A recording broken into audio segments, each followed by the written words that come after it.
Նկատելի է, որ բացի Հայաստանի գլխավոր դատախազից, նաև այստեղ ներկա չի դատախազի նախկին տեղակալը, հիմիկվա մարդու իրավունքների պաշտպանը։ Այս հարցերում բնականաբար որպես անկախ մարմին մարդու իրավունքների պաշտպանը ամենաշահագրգռվածը պետք է լինի, որ այս քանակությամբ քաղբանտարկյալներ, քաղհալածյալներ ու ապօրինություններ չլինեն։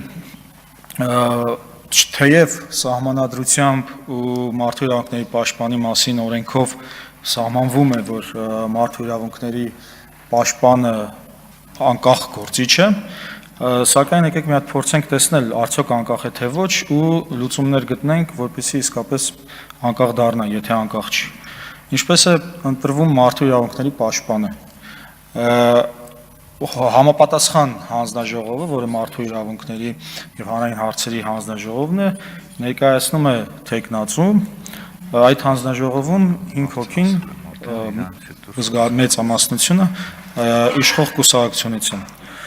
եւ այդ թեկնածուն առաջադրելուց հետո բերում են ազգային ժողով։ Ազգային ժողովը падգամավորների առնվազն 3/5-ով կարող է ընտրել մարդու իրավունքների պաշտպանին։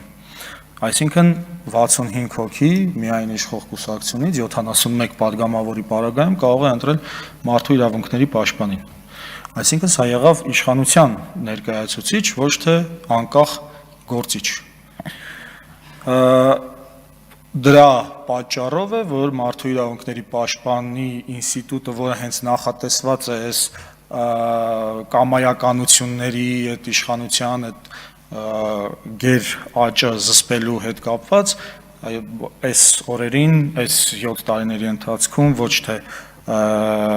իրավունքի կողմից է, այլ իշխանության ներկայացուցիչի։ Ինչ կարելի անել այս պարագայում։ Նախ, հանձնաժողովը, որը որ ընդունում է, առաջարկում է թեկնածությունը, ինքը պետք է լինի հավասար։ Ընդդիմության եւ իշխանության ներկայացուցիչների քանակը մարդկանց պետք է լինի հավասար։ Եվ ընդդիմությունը պետք է ունենա վետոյի իրավունք, որովհետեւ այս մարմինը ավելի կապված է ընդդիմության հետ, թե ընդդիմության ներկայացուցիչ չէ, բայց քանի որ ինքը զսպում է իշխանությանը, բնականաբար պետք է այդ ձևով լինի եւ բնականաբար պետք է նաեւ այդ ընտրության 3/5-ը մեծացնել, լինի ասենք կամ 4/5-ով կամ 70%-ով, որպեսզի ավելի բարձր շեմ լինի, հա, ընտրվելու համար։ Ինչպես նաեւ պետք է այդ 25 տարեկան անձը կարա 25 տարեկանից կարող մարդու իրավունքների պաշտպան լինել, սա պետք է մեծացնել, որովհետեւ 25 տարեկան դեռ նոր ավարտած, լավ կլինի մի քիչ ավելի լուրջ վերաբերվենք այդ ինստիտուտին։ Սա այս մարդու իրավունքների պաշտպանի հարցով եւ ես առաջարկում եմ նաեւ հայտարարության մեջ ներառել մարդու իրավունքների պաշտպանի գործունեության առնչվող պահանջ, հա, որպեսզի շատ ավելի իրերը իրենց անունով կոչի, իհարկե ողջունելի է, որ մարդու իրավունքների պաշտպանը արդեն սկսել է մտահոգվել, որ կալանքը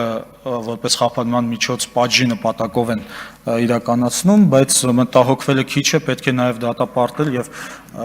Լիդիա Մանթաշյանի պարագայում ես կարդացի հայտարարությունը, իրերը կոչել իրենց անուններով եւ ոչ թե զուտ Լիդիայի տեսակետը արտահայտվի հայտարարության մեջ, այլ մարդու իրավունքների պաշտպանի տեսակետը, որ նա այո քաղբանտարկյալ է։ Ինչ վերաբերում է թե ինչի մենք ունենք այսքան քաղբանտարկյալ, փորձեմ հասցնել ասել, օգոստոսի 8-ի Վաշինգտոնում նախաստորագրված թղթով արդեն բացահայտվեց 8-րդ կետով, որ դրանից առաջ եւ դրանից հետո բոլոր նրանք, ովքեր ըստ Ադրբեջանի ծայրահեղականներ են Հայաստանում, իսկ ծայրահեղականները նրանք են, ովքեր հայերի իրավունքների պաշտպանությամբ են զբաղվում, Արցախում հայկական հետքի բնաջնջման դեմ են պայքարում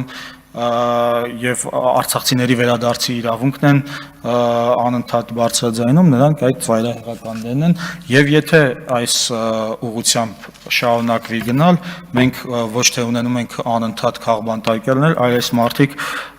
գերիներ են ինչպես պատերազմի պարագայում, այնպես էլ այս պարագայում խաղաղության գերիներ